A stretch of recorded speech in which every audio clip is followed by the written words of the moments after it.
예, 안녕하세요. 예, 안녕하신 분이 별로 없으시네요. 예, 저는 NCN 주식회사의 개발연구소 본부장을 맡고 있는 김성룡입니다. 오늘 저희가 준비한 내용들은요, 뭐 아카데믹하거나 혹은 교과서적인 내용을 좀 말씀드리려고 하는 게 아니고 실질적으로 저희가 진행했던 사례들을 중심으로 말씀드리려고 합니다.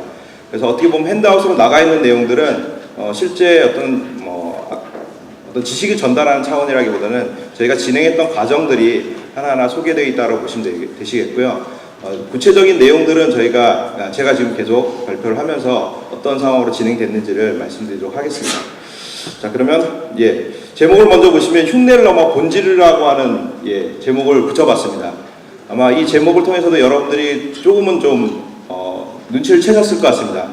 흉내를 낸다라고 하는 것은 소프트웨어 공학 기술을 적용해서 잘 개발해야 되는데 대개는 개발해놓고 뒤로 적용하는 경우가 많죠. 아무래도 자, 그런 것들을 이제 저희 회사도 어떻게 보면 그런 식으로 좀 흉내를 내왔던 그런 상황이었었는데요. 저희가 새로운 시장에 진입을 하면서, 즉 저희가 얘기하는 새로운 시장이라고 하는 해외 시장입니다. 해외 시장에 진입을 하려다 보니까 이제 본질적으로 소프트웨어 공학을 적용해서 소프트웨어를 만들 수밖에 없는 상황이 됐고요. 그런 시장적인 압박에 의해서 내재화할 수밖에 없었던 이런 상황에 있게 됐습니다. 그런 과정들을 이제 하나씩 말씀드리도록 하겠습니다. 그 과정을 설명하기 위해서 저희 회사가 어떤 것들을 만들고 어떤 것들 중점적으로 솔루션을 가지고 있으며 해외 시장에 어떻게 진입을 하게 되는지 설명을 잠깐 좀 드려야 될 것 같고요.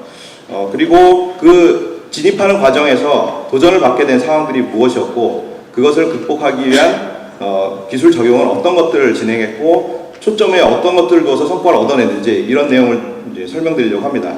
그리고 실질적으로 비즈니스 성과는 어떻게 이루어지고 있는지까지 설명드리고 이 발표를 마치도록 하겠습니다. 먼저 저희 회사는 영상 통합 보안 솔루션을 만드는 회사입니다. 한마디로 얘기하면 관제 시스템을 만드는 회사라고 보시면 되시겠습니다. 그러니까 여러분들이 종합 상황실이라든가 혹은 뉴스에도 보면은 여러 종합 상황실이 이렇게 화면에 잡혀져 있는 경우가 있는데요. 저희 회사 솔루션이 들어가 있는 경우가 많이 나옵니다. 즉 여러 모니터가 있고 그 모니터에 여러 관제 상황들이 표출되는 그런 종합적인 시스템을 만드는 회사입니다. 그 솔루션을 만들기 위해서 저희가 5개의 그룹의 본부로 나눠져 있는데 가운데 보면 기술본부라고 하는 부분이 있습니다. 이 부분에 보시면 QA팀이 있는데 QA팀은 실제 개발 과정에서 관여하는 퀄리티 어슈어런스를 하는 것은 아니고 실질적으로는 양산 단계에서의 어떤 품질 관리를 하는 팀이라고 보시면 되시겠습니다. 그 팀은 계속 오래 운영을 하고 있다가 작년부터 연구개발 그룹 내 연구소 내 개발 프로세스를 품질 담당하는 품질 관리팀을 새로 두게 되었습니다.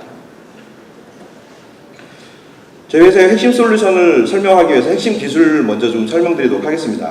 저희가 가지고 있는 핵심 기술은 100개의 카메라로부터 HD급의 영상을 보내기 위해서는 400Mbps가 필요합니다. 자, 그런데 그거를 40분의 1로 줄여서 전송할 수 있는 데이터 효율화시키는 데이터 전송 기술을 가지고 있습니다.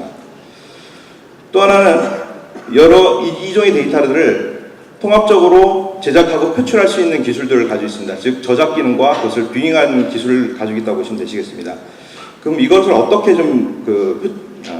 어떤 식으로 통합을 하게 되냐면 여러분들이 잘 아시는 어떤 인터넷 지도를 보시면 그거를 상상하시면 되시겠습니다. 즉 맵 방식의 주민 주마우 패닝 방식으로 데이터들을 볼 수 있고 그것들을 하나씩 세밀한 거와 전체 구조를 볼 수 있는 이런 구조의 데이터 구조화와 표출 기술을 가지고 있는 것입니다. 이 두 개를 통해서 저희가 만든 솔루션 바로 이노아치라고 하는 솔루션입니다. 이노아치 솔루션은 영상 보안 관제 솔루션이 되겠는데요. 화면에 보시는 것 같이 하나의 통합 관제 시스템을 구현하기 위해서는 여러 개의 서버와 그리고 여러 가지의 프로그램들이 개입돼서 하나의 통합된 좀 큰 시스템으로 좀 구성이 되게 됩니다. 그리고 아무래도 관제 시스템의 가장 핵심은 뭐냐면 문제 상황이 발생했을 때 그 문제 상황들을 빨리 캐치해서 그걸 알려주는 알림 기능이 굉장히 중요한데 그런 것들을 하기 위해서 가장 밑단 부분에 보시면 다양한 장비들과 연동이 될 수밖에 없는 이런 솔루션이 되겠습니다. 그래서 이런 것들을 ITS IBS 생산, 재난 관제 이런 시스템들에 적용해서 현재 지금 운영 중에 있고요. 그 오른쪽 하단에 보시면 항만 부분이 있을 겁니다. 항만 부분은 싱가포르 항만공사에서 재작년에 저희가 프로젝트를 받아서 수주했던 내용인데요. 이 부분은 저희가 좀 굉장히 의미 있게 좀 생각하는 것이 기존의 지멘스에서 사용하고 있던 솔루션이 들어가 있던 상태에서 저희 솔루션이 대체돼서 들어간 굉장히 어떻게 보면 국제적 위상을 높일 수 있었던 프로젝트로 언론의 주목을 받았던 프로젝트입니다. 이런 솔루션들이 바로 저희가 만든 이노아치라고 하는 솔루션을 통해서 구축이 되었습니다. 그리고 저희가 가지고 있는 또 하나의 플랫폼, 그리고 또 하나의 상품은 퍼시우스라고 하는 제품입니다. 이거는 영상 관제 중심에 있다기보다는요, 그 IoT 통합 관제 플랫폼이 되겠는데요. 쉽게 얘기하면은 앞서 이노아치와 관련돼서는 그 어떤 센서의 신호라든가 카메라의 신호로부터 어떤 문제 상황을 발견하는 그런 시스템이라고 보신다면, 퍼시우스라고 하는 시스템은 데이터를 통해서, 빅데이터를 통해서 이상 데이터들이 발생을 했을 때 그거를 하나의 이상 신호라고 간주하고 그걸 가지고 그 문제를 원인시켜주는 이런 시스템이 되겠습니다. 그래서 빅데이터를 처리할 수밖에 없는, 즉 빅데이터를 처리할 수밖에 없고 그 빅데이터를 시각화하는 기술을 통해서 퍼시우스라고 하는 제품을 만들게 됐습니다. 이 제품도 마찬가지로 앞서 저희가 가진 두 가지 기술, 데이터를 효율적으로 전송할 수 있는 기술과 그리고 데이터를 통합해서 표출할 수 있는 그 두 가지 기술을 조합해서 만든 솔루션이 되겠습니다. 그래서 이 솔루션은 현재 국내에는 포스코에 지금 납품이 되어 있고요. 그리고 해외에는 시스코에 지금 현재 납품이 되어서 운영되고 있는 솔루션입니다. 자, 이 솔루션들을 좀 쭉 설명드렸던 건 저희 회사를 좀 자랑하기 위해서 설명드린 건 아니고요. 다음 문제 때문에 사실 이후 솔루션을 좀 소개를 해드렸습니다. 처음에 저희가 만들었던 건 이노아치입니다. 이노아치라고 하는 솔루션은 영상 관제 솔루션인데 얘가 가지고 있는 기본적인 좀 한계점도 있습니다. 어떤 한계가 있었냐면 빅데이터라든가 IoT라고 하는 새로운 어떤 IT의 트렌드에 맞춰진 솔루션이 아니었다는 점입니다. 그런 기능을 수용할 수 있는 구조도 아니었고 또 그런 것을 수용하기 위해서 시장도 사실은 그렇게 되어 있지 않은 상태였었고요. 두 번째 문제는 국내 시장이 아무래도 영상 보안 관제 국내 시장은 거의 좀 포화 상태로 지금 보고 있고 새로운 시장을 좀 요구하고 있는 상태였습니다. 그래서 저희가 그 판단을 내렸던 건 이제 국내가 아니라 해외로 진출해야 된다라고 하는 미션을 갖게 된 거죠. 그러다 보니까 문제가 뭐냐면 기능 구현이 중요한 게 아니라 해외 시장에서는 요구하는 품질이 굉장히 높았다는 점입니다. 첫 번째 저희가 납품을 했던 시스코의 경우도 처음에 저희한테 그 챌린지를 했던 부분은 코드 커버리지가 어떻게 되느냐를 저에게 질문을 했었습니다. 근데 사실 저희가 그 부분에 대해서는 좋은 답을 드리지는 못했어요.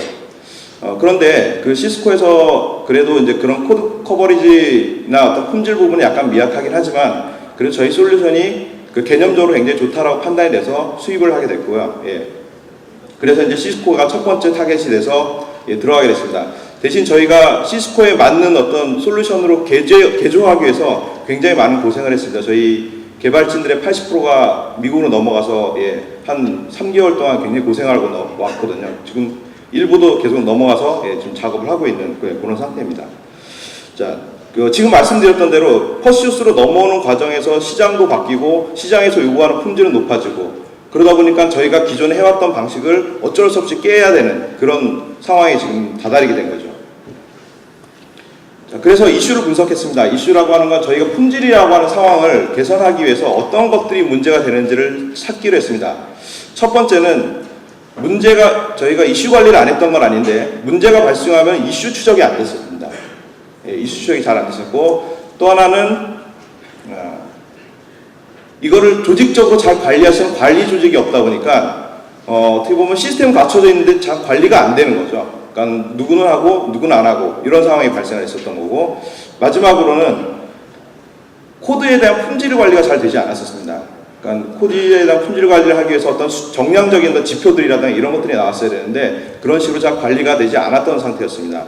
그래서 저희가 가지고 있던 뭐 여러 그 지식적인 것들을 조합을 해서 나름대로 좀 문제를 해결을 해보려고 했지만 실질적으로는 벽에 많이 부딪히게 됐고 그래서 나이파 지원 사업을 선택해서 지원을 받아서 그 문제를 해결하기로 결정을 하고 진행을 해왔습니다. 자, 그래서 컨설팅사와 앞서 말씀드렸던 세 가지 이슈를 어떻게 해결할 것이냐 해서 많은 논의와 많은 분석 끝에 세 가지 방향을 정했습니다. 뭐 A부터 Z까지 공학 기술을 다 적용하면 좋겠지만 실질적으로 적용하는 과정에서 문제점들이 많이 생길 것이고, 그리고 적용했을 때 조직 내에서의 굉장히 어떤 저항감이 많을 것이다라고 하는 판단이 있어서 딱 세 가지만 하기로 했습니다. 소스 코드를 정적 분석하는 걸 자동화하자, 첫 번째. 두 번째는 그 정적 테스트라고 하는 것 자체를 프로세스 내에 수립을 해서 들여와서 상세화하자. 그게 두 번째였고요. 마지막으로는 이런 체계를, 소프트웨어를 잘 갖추고 시스템을 잘 갖추는 것도 중요하지만 실제 그걸 운영할 수 있는 휴먼웨어가 갖춰져 있지 않으면 이게 잘 될 수 없다라고 하는 문제의식이 있었습니다. 그래서 품질 조직을 개편해서 개발 단계에서 그런 품질을 관리할 수 있도록 하는 그런 조직을 갖췄습니다. 자, 그래서 전사처는 품질 체계를 구축하고 개발 효율성을 향상을 시키고 인증 획득 기반을 마련하겠다라고 하는 이런 목표를 세웠는데요. 사실 이건 뭐 그냥 좋은 얘기고요. 현실적인 문제는 해외 시장에 맞는 품질을 어떻게, 우리가 가지고 있는 퍼시우스라고 하는 제품, 이노아치라는 제품을 수치적으로 어떻게 좋다라고 하는 거를 내보일 수 있을지, 이거를 갖추자라고 하는 게 사실 가장 큰 목표였고, 그거를 갖출 수 있게 되었습니다. 구체적으로는 네 가지의 내용을 실시를 했었는데요. 첫 번째는 프로세스 확립. 이 프로세스 확립은 앞서 말씀드렸던 대로 정적 분석 과정을 상세화하자라고 하는 게 첫 번째였습니다. 두 번째는 그걸 갖추기 위한 개발 환경 구축. 그래서 관련된 도구들을 사용을 했고, 그리고 현재 저희가 쓰고 있던 이슈 관리 도구들도 굉장히 산재되어 있었습니다. 여러 가지 도구를 사용을 했었거든요. 그러다 보니까 이슈 추적이 잘 안 됐었습니다. 이슈 추적을 잘 하기 위해서 하나의 솔루션으로 그 이슈 관리를 통합할 수 있도록 통합하는 과정을 진행했었고요. 그리고 앞서 말씀드린 대로 품질 관리 조직을 신설해서 휴먼웨어가 그런 소프트웨어를 잘 돌릴 수 있도록 하는 그런 윤활유 역할을 해줄 수 있는 조직을 갖추어서 진행을 하였습니다. 마지막으로 소프트웨어 공학 교육을 실시를 했었는데요. 자, 이거는 어떤 내용이었냐면 대개 어떤 새로운 시스템이 들어오거나 새로운 방법론이 도입됐을 때는 조직에, 그리고 개발자들의 어떤 저항감이 굉장히 높습니다. 그래서 쉽게 얘기하면은 일종의 변화 관리가 좀 필요한 상황이었습니다. 변화 관리를 하기 위해서 일단 기본적인 CMMI 교육과 SP 인증 교육들을 실시를 해서 실제로 이 교육들이 스파성으로 이루어진다고 해서 갑자기 바뀌지는 않겠지만 적어도 우리 회사가, 저희 회사가 새로운 방법으로, 새로운 프로세스에 의해서 개발이 될 거라고 하는 신호를 줄 수 있는 가장 좋은 방법으로 생각해서 이런 교육들을 적극적으로 실시를 했습니다. 그리고 정적 테스트를 상세화시켜서 기존에 나와있던 그 맨 왼쪽에 보시면 기존 개발 프로세스 안에서는 요구 분석하고 이런 내용들이 다 들어있는데요. 실제 정적 테스트 프로세스 부분을 따로 떼서 저걸 상세화하고 저걸 수치를 관리하는 이런 체계를 별로 갖추고 있지는 못했습니다. 그래서 저걸 정말 실행할 수 있는 프랙티스를 잡는데 굉장히 좀 많은 시간이 들였고요. 또 그거에 공을 많이 들였었습니다. 그리고 그거에 관련된 정적 분석 도구들을 사용해서 실행을 했었고, 그리고 개발 프로세스 환경도 개선했습니다. 이슈 추적을 잘 할 수 있도록 지라라고 하는 툴을 도입을 해서 예전에 레드마이나 멘티스 이런 것들, 그 다음에 인파스 같은 이런 여러 개로 좀 나눠져 있는 이슈 관리 툴을 지라로 통합을 시키고요. 그리고 컴플런스라고 하는 툴을 통해서 개발 산출물을 버저닝해서 관리할 수 있도록 구조를 단순화시켰습니다. 그리고 마지막으로는 파라소프트의 다 테스트라든가 CPP 테스트를 이용해서 정적 분석을 실시를 했습니다. 그리고 품질관리 조직을 전담을 했는데요. 이 품질관리 조직은 앞서 말씀드렸던 대로 그 개발 과정을 모니터링하고 실시간으로 관리할 수 있고, 또 정적 분석을 통해서 나온 여러 지표들을 계속 그 정기적으로 리포팅을 하게 되어 있습니다. 즉 소프트웨어를 시각화하기, 비주얼라이제이션을 하기 위한 어떤 전담 조직, 그걸 관리할 수 있는 조직을 저희가 둔 것이죠. 사실은 그 QA를 하는 어떤 직원을 한 명을 두었긴 했습니다만, 어떤 QA를 전담하는 어떤 사람이 개발팀 안에 소속이 돼 있으면 사실 개발자의 입김에 좌지우지 될 수밖에 없습니다. 그래서 그 저희 그룹 산하 밑에 바로 그 품질 관리 조직팀을 따로 둬서 어느 한 팀에 소속된 팀이나 부속팀이 아니라 별도의 팀으로서 권한을 가지고 움직일 수 있도록 품질 관리팀을 분리해서 권한과 책임을 부여를 했습니다. 자, 그래서 과연 저희가 이제 했던 여러 가지 이슈들이나 이런 것들에 대한 문제점을 발견하고 이런 과정들을 쭉 지켜오면서 실제 이것이 실효성이 있는지를 파일럿 테스트를 통해서 12주간 실시를 했습니다. 그래서 이거하고 그렇게 통해서 좀 개선하게 된 점은 그 룰 바이올레이션을 620개 정도 발견이 됐었는데 이거를 40% 이상 개선을 할 수 있었고요. 순환 복잡도도 30 이하로 좀 줄일 수 있었습니다. 그리고 버그도 발견된 것에 빌드하기 전에 50% 이상을 바로 줄일 수 있어서 버그를 잡는 부분에 있어서나 또 그 순환 복잡도를 개선하는 데 있어서 굉장히 큰 도움을 받았고요. 마지막으로 이런 과정들을 쭉 진행을 하면서 그 인식이 좀 바뀌었다는 점입니다. 이런 것들을 결국은 하긴 해야 된다라고 하는 개발자의 인식을 조금씩 바꿔갔다는 게 저희가 좀 올렸던 가장 큰 성과라고 얘기할 수 있겠습니다. 이상입니다. 혹시 반갑습니다. 이키소프트의 R&D를 맡고 있는 이정철 상무라고 합니다. 저희가 품질 관련된 내용들을 얘기하고 있는데요. 솔직히 이게 20분이 땡겨지면서 뛰어오다 보니까 숨이 차서 좀 숨을 좀 고르고 있습니다. 조금만 이해해 주시고요. 저희가 무엇을 만들고 있는지에 대한 부분도 실제 이 지금 컨퍼런스가 아주 주제와 밀접하다 보니까 어떻게 보면 저희 제품에 대한 홍보처럼 보이실 수도 있을 것 같은데요.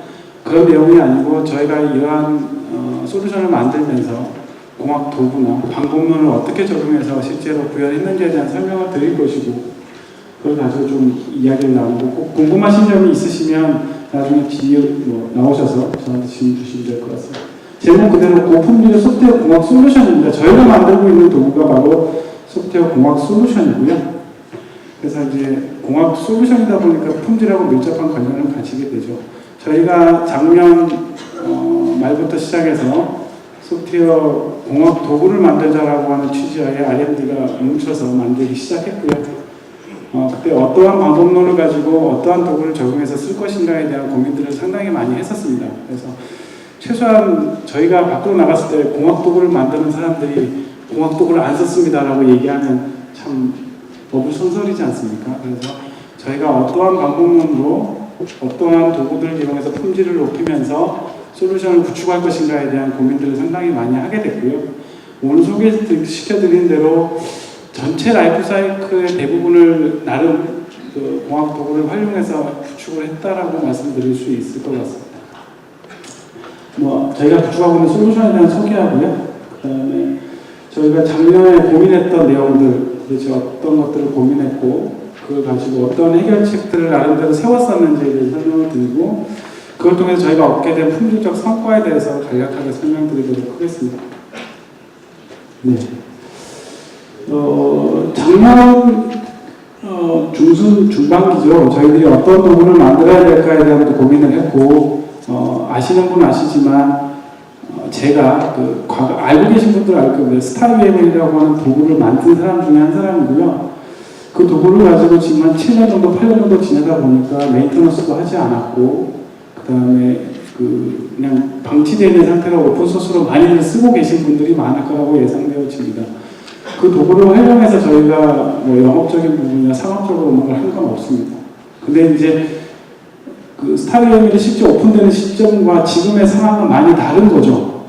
그때는 그냥 CBD 붐이 일어서 UML이 활성화돼서 도구들이 팔렸던 시기를 지나서 점점 CBD라고 하는 시장도 죽고 객체지향도 그렇고 UML을 적용해야 되나라는 의문점도 들기도 하고 그래서 실제 시장이 없어지면서 저희들이 일단 손을 놨습니다. 그래서 일단 오픈해놓고 내부를 보고요. 그리고 7년, 8년 정도 시간이 지난 뒤에 저희가 이제 UML이라고 하는 것보다는 우리가 전체 플랫폼, 소프트웨어 공학 플랫폼이라는 걸 만들어서 접근해야 될 때가 되지 않았나. 그리고 지금 여기 계신 주차하고 계신 나이파에서도 소프트웨어 비주얼라이제이션이라는 이름으로 공학적인 접근들을 하고 계셨기 때문에 그래서 저희 입장은 이제 모든 개발에 필요한 도구들을 지원하자.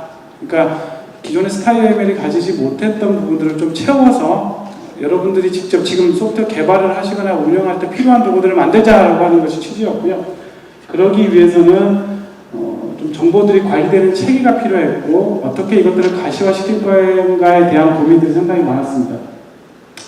그래서 이제 나이파에서 얘기하고 있는 소프트 비주얼라이제이션을 구현하기 위해서 어떠한 것들이 필요한가에 대한 고민들이 많았고요. 그리고 도구는 유연해야 되고 확장성이 뛰어나야 된다라고 하는 부분으로 귀결되게 되죠. 이건 누구나 솔루션을 만드는 사람이면 똑같이 하는 얘기입니다. 유연해야 되고 확장성도 있어야 돼. 그리고 저희들이 한 8년 동안 SI 프로젝트 또는 솔루션 베이스를 만들면서 다양한 외산 솔루션들도 보게 되고 국산 솔루션도 보게 됐습니다. 그래서 각각의 외산 솔루션 중에 상당히 좋은 어프로치를 가진 솔루션도 있었어요. 그래서 그런 것들에 대한 기능적인 부분들을 차용하고 그리고 저희가 기존에 가지고 있었던 장점들을 또 수용해서 만들고자 했던 것들이고 그래서 유연하고 확장성이 있으면서도 소프트 개발의 비주얼라이제이션을 보장할 수 있는 도구를 만들어 보자라고 했던 게 취지라고 보시면 될 것 같습니다. 그래서 저희가 지금 이제 계획하고 있는 부분이고요. 요구사항 관리 도구, UML 도구, 개발 도구, 테스팅 도구, 그리고 ALM이라고 해서 전체 프로젝트 매니지먼트, 라이프 사이클을 관리할 수 있는 도구, 그 다음에 이것들을 총합할 수 있는 방법론을 만들자라고 하는 것이 저희가 지금 추진하고 있는 것이고, 올해 소개드릴 부분은 보시면 2014년도에 그려진 아리큐나 UML을 만들면서 썼던 방법론과 도구들을 설명드릴 거고요. 저희 이제 개발 툴이나 이쪽은 내년에 개발할 계획입니다. 아리큐는 기본적으로 요구사항 관리 도구입니다. 그래서 다들 아시고 많이들 공개 오픈소스를 많이 쓰고 계실 텐데요. 그래서 요구사항 관리하고 베이스라인 설정하고 요구사항에 대한 모델링도 지원합니다. 그러니까 요구사항이 텍스트 기반이 아니라 이제 모델링으로 보여줘야 된다라고 하는 체계이고요. 그다음에 소프트웨어 저희가 만들고 있는 이런 플랫폼 속에서 전 과정에 이 요구사항이 연결되어져서 비주얼라이제이션이 보일 것이다라고 하는 것이고요. 이 취지상 제품에 대한 소개는 최대한 짧게 하는 걸로 제가 알고 있어서 제품보다는 그래서 저희가 메타 기반 모델링 환경이라고 해서 사용자들이 원하는 정보를 정의하고 확장하고 쓰실 수 있는 환경을 제공하고 있고요. 말씀대로 유연한 확장이 가능하도록 엔진 쪽에서 많은 지원들을 하고 있습니다. 그 다음에 소스코드 제너레이터나 당연히 리버스 엔지니어링 지원하고 있고요. 공공 프로젝트를 위해서 저자동고 표준 프레임워크도 지원하고 있습니다.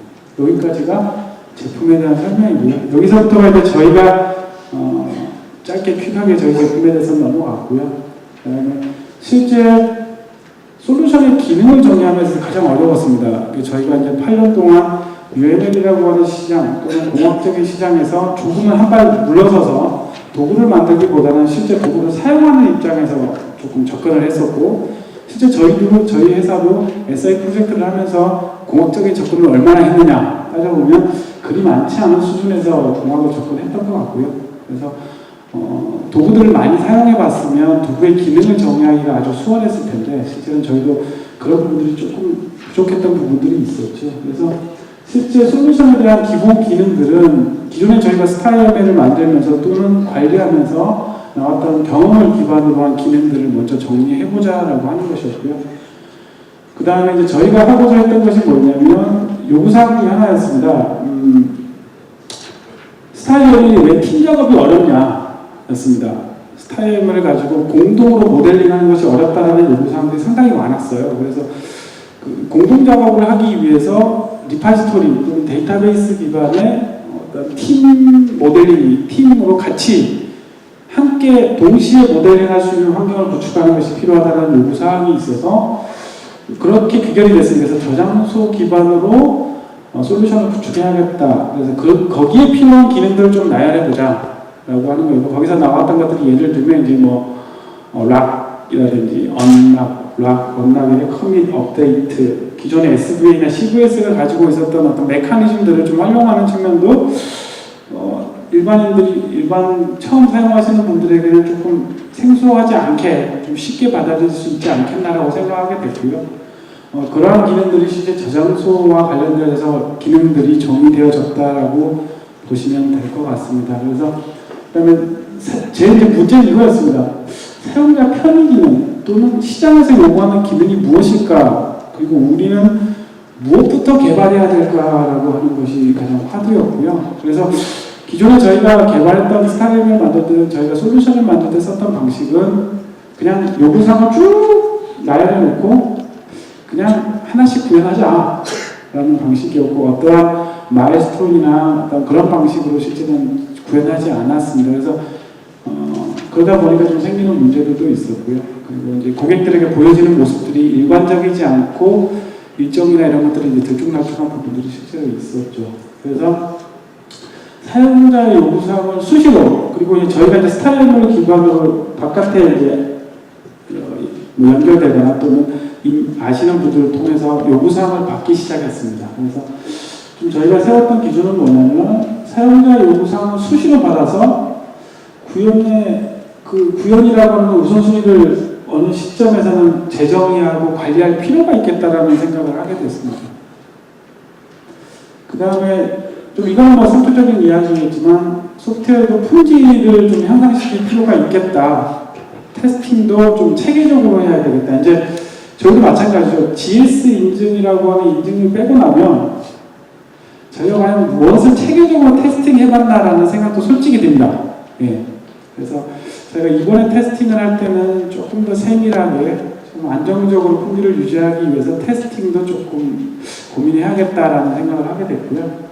그 다음에 이제 많이들 이야기되고 있는 소스코드에 대한 품질을 그래도 뭐 어디가 제시하고 있는 기준들 쪽에서는 조금은 나은 기준으로 조금 제시됐으면 좋겠다라는 생각을 가지고 이제 준비를 하게 됐고요. 그래서 저희가 적용화가 된 그림들은 장표를 다 가지고 계실 텐데요. 기본적인 방법론은 요즘에 뭐 유행을 하고 있죠. 애자일 방법론을 채택하게 된 이유가 있습니다. 그러니까 저희가 마일스톤을 끊고 가지 않다 보니까 릴리즈 주기라든지 어떠한 저희는 상용 제품이다 보니까 상용 제품을 바깥으로 내보내는 시기라든지 이런 것들이 되게 미묘하게 얼그러지는 부분들이 생겼습니다. 그래서 실제 애자일 방법론을 통해서 매 스프린트마다 어떤 일정한 주기를 지금 현재 이제 지금까지는 거의 1개월 단위로 저희가 스프린트를 정해서 구축을 했고요. 현재는 그러니까 이제 어느 정도 제품 구축이 돼서 추가 기능을 개발하고 있는 단계이다 보니까 한 어떨 때는 3주 단위, 어떨 때는 2주 단위 구현되는 내용에 따라서 조금 범위를 조금 조정해 가면서 움직이고 있습니다. 그래서 실제 올해 1월달부터 시작해서 이 자료가 만들어질 때가 10월달이었으니까요. 10회 수행됐고 지금 10일에 수행이 된 거죠. 그래서 매달 저희가 릴리즈를 거의 내부적인 릴리즈를 하다가 7월달부터 실제 외부 릴리즈를 시작했습니다. 외부 아시는 분들 또는 소스 코지를 통해서 오픈이 되어 있습니다. 지금 보시면 그 신바스 제품 이름은 얘기하지 않겠습니다. 하여튼 그 지금 소개해드린 신바스 UML REQ라는 제품은 소스 포지를 통해서 이미 공개가 되어 있습니다. 그래서 주기적으로 일정한 주기적으로 지금 계속 릴리즈를 하고 기능 업데이트를 하고 있는 상태이고요. 그 다음에 좀 특징적으로는 저희가 다들 애자일 방법론을 아시겠지만 저희는 그 데일리 빌드라고 하는 걸 둬서 영업 또는 기타 테스팅하는 요원들이 바로 쓰실 수 있는 환경을 만들어놨으니까 매일 밤에 빌드를 해서 셋업하시는 프로그램이 실제로 배포가 됩니다. 내부적으로. 그 외부에는 배포되니까 일반적으로 소스코지 같은 데 보면 나오는 나이트 빌드처럼 밤중에 돌아가는 빌드처럼 나와 있고요. 그래서 실제 데일리 빌드 통해서 내부 테스팅 인력들에게 돌아가는 프로그램을 제공하고 그 다음에 그 영업하시는 분들에게는 기능 패치가 이런 것들이 됐으니 가져가서 그걸 보시고자 하는 분들에게는 보여주셔도 됩니다 라고 하는 걸로 해서 매일 하루에 한 번씩. 그래서 만약에 아침에 실행 파일이 셋업 파일이 안 생겨 있으면 누군가 이제 소스 코드에 버그를 만들어 놓은 거죠. 컴파일이 안 된 겁니다. 그럼 이제 그날 아침부터 한 달까지 하는 거죠. 쉽게 얘기하면. 한바탕 하고 그러고 나면 이제 다시 업무를 시작하는 상황이 발생을 합니다. 그래서 실제 데일리 빌드를 저희가 수행하게 됐다는 것은 조금 다른 부분으로 일반적인 애자일하고는 조금 다른 방법이라기보다는 저희들이 영업적으로 그러니까 데일리 빌드 처음부터 시작했던 건 아니고요. 그러니까 그 소스코드의 릴리즈가 되기 시작하면서부터 실제로 시작됐다라고 보시면 될 것 같습니다. 그러니까 영업적으로 어딘가 들고 나가야 될 필요가 있을 때 시작하게 됐다고 보시면 되고요. 그래서 언제나 영업사원은 언제나 최신 버전을 들고 나갈 수 있는 무기를 쥐어줘야 되니까 그런 의미로 데일리 빌드를 시작했습니다. 그리고 이제 다양한 도구들을 실제 사용하게 됐는데요. 저희가 아까 말씀드린 저희가 만들고자 하는 것 중에 하나가 방법론입니다. 그래서 방법론을 위해서 그 이클립스 프로세스 프레임워크라고 하는 방법론을 정의하는 도구가 오픈소스로 있습니다. 그래서 그걸 이용해서 실제 저희가 이 도구를 이용해서 사용하고자 했던 방법론을 정의했고요. 방법론을 정의하면서도 실제 도구의 기능이 필요했기 때문에 백로그에 해서 인풋이 들어온 상태라고 보시면 될 것 같고요. 그 다음에 스프린트 상에 있던 워크 아이템을 관리하는 대상은 실제 다들 아시는 레드마인드라고 하는 도구를 이용해서 요구사항 관리와 스프린트 관리를 했습니다. 그리고 또 이게 제품 소개가 되는데요. 심바스 REQ라는 제품이 일정 수준 완성되고 난 이유는 레드마인드에 있던 요구사항들을 저희 제품으로 옮겨서 지금 수행을 하고 있습니다. 이유는 저희가 써봐야 제품이 어디가 문제고 무엇이 더 불편한지를 알 수 있기 때문에 실제로 그런 이유로 저희 제품으로 옮겼고요. 그 다음에 이제 저희가 이제 아까 조금 앞서서 설명드렸지만 소스 코드에 대한 품질도 조금 유지를 해야겠다라는 생각으로 소스 코드 정적 분석 도구 또는 동적 분석 도구를 일정 수준으로 수행해서 실제 데일리 빌드 시에 정적 분석을 항상 수행을 했고요. 물론 그렇다고 해서 매일 보고 매일 수정했느냐 그건 아니고요. 그 추이를 좀 지켜보면서 일정 수준 이상이 쌓이게 되면 뭐 저희 기준으로 보고 일주일에 한 번 정도 했던 것 같은데요. 문제될 만한 것들을 제거하고 검토하고 했던 작업들을 했던 것 같습니다. 지금 조금 전에 설명드린 대로 요구사항 관리는 스프린트, 그러니까 레드마인드를 통해서 관리를 했고요. 스프린트는 레드마인드에 있는 로드맵이라는 기능을 이용해서 설정해서 사용했습니다. 레드마인드를 좀 써보신 분이라면 이해를 하실 것 같은데요. 로드맵이라고 해서 특정 요구사항의 묶음을 만들 수가 있습니다. 그런 것들을 이용해서 실제로 스프린트를 관리했고 그 안에서 완료 또는 뭐 구현되지 않은 부분들을 정리해서 관리했고요. 아까 조금 전에 설명드렸듯이 지금 현재는 저희 제품을 이용해서 요구사항을 관리하고 있다라고 말씀드릴 수 있겠습니다. 그래서 변경하는 변경 요청 자체도 절차를 통해서 스프린트에 들어가 있는 요구사항을 변경할 때는 나름 개발자 팀장들 그 이상들이 모여서 그걸 어떻게 변경할 것인지에 대한 검토 회의를 거쳤고요. 일반적인 스프린트 외의 것들은 어차피 들어온 대상이 아니기 때문에 제 마음대로 결정했습니다. 그래서 일단 수용하고 말고는 제가 결정했고요. 그래서 그렇게 관리를 하고 있고 지금 현재 그렇게 관리되어지고 있습니다. 그 다음에 이제 저희도 이번에 거의 처음 했던 것 같은데요. 동료부터라는 걸 실제로 해봤습니다. 그래서 문서, 소스 코드, 그 다음에 매뉴얼 같은 걸 동료부터 실제로 한번 해봤고요. 실제로 제일 많이, 그러니까 동료부터를 해서 가장 좋은 점은 어쨌든 오탈자들, 소스 코드의 비효율성이든 여러 가지들을 감지해낼 수 있었고 그걸 통해서 실제로 좀 더 나아졌다라고 생각되어집니다. 근데 저희도 처음 해보니까 되게 어려웠습니다. 그러니까 무슨 얘기냐면 개발자들 사이에서는 나름대로의 자존심이 있죠. 내 코드를 누가 본다는 걸 썩히 좋아하지 않습니다. 그것들에 대해서 누군가 이게 잘못된 게 아닌가요? 라고 하는 이야기를 하는 것을 상당히 꺼려하는 문화도 조금씩은 있습니다. 그래서 실제 소스 코드 레벨까지 동료 검토를 하다 보니까 처음에는 조금 해야 되나 좀 약간 망설이는 개발자들도 있었고요. 근데 지금은 당연스럽게 해야 되는 것이고 일종의 코드 리뷰처럼 되어 있습니다. 그래서 동료 검토가 스프린트가 끝날 때마다 실제로 전체적으로 사용 개발자들이 자기들끼리 자기가 구현했던 코드든 아니든 간에 리뷰를 하는 시간을 가지고요. 거기서 나왔던 문제점들을 지적하고 어떤 것들을 유틸리티로 빼야 될 것들 또는 그 내부 라이브러리로 옮겨야 될 것들을 다 지정해서 검토해서 결과를 내놓고 그것이 다음 스프린트에 반영될 수 있는 형태로 지금 진행을 했었습니다. 물론 이제 문서 같은 경우도 당연히 화면 설계서 같은 경우도 당연히 했고요. 이런 것들을 실제로 저희가 준비하면서 동료 검토를 수행했더니 나름 엄청나게 좋아졌다. 이것만 하면 끝이다라고 말씀드릴 수는 없겠지만 충분히 효과는 있었다. 그러니까 저희도 실제로는 코드 리뷰라고 하는 부분을 다들 했으면 좋겠다 생각을 합니다. 실제로 코드 리뷰할 시간이 없다라고도 대부분 얘기하죠. 근데 실제 코드 리뷰는 그리 많은 시간이 들지 않습니다. 실제로 해보면요. 그래서 이제 돌아가셔서도 개발자 사이에서 또는 다양한 형태의 코드 리뷰를 하셨으면 좋겠다라고 하는 생각, 그것이 일종의 동료 검토와 같은 형태로도 소스 코드든 문서든 크로스로 체크해 본다는 건 상당히 좋은 것 같습니다.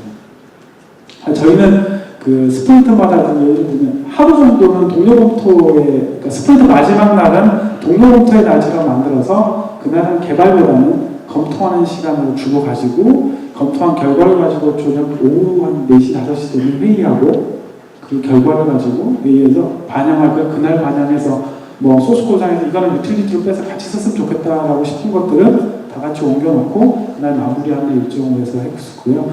문서가 틀린 것들은 문서 담당자들이 있으니까 노티만 주고 알아서 고쳐서 다음번 리뷰 때 그런 것들이 발생하지 않도록 해달라고 해서 정리를 했었습니다. 그러니까 하루 정도 전체 한 달 동안 개발된 걸 하루 정도 투자해서 보는 것은 전체 소프트웨어 품질을 높이기 상당히 효과적이었다고 생각되십니다.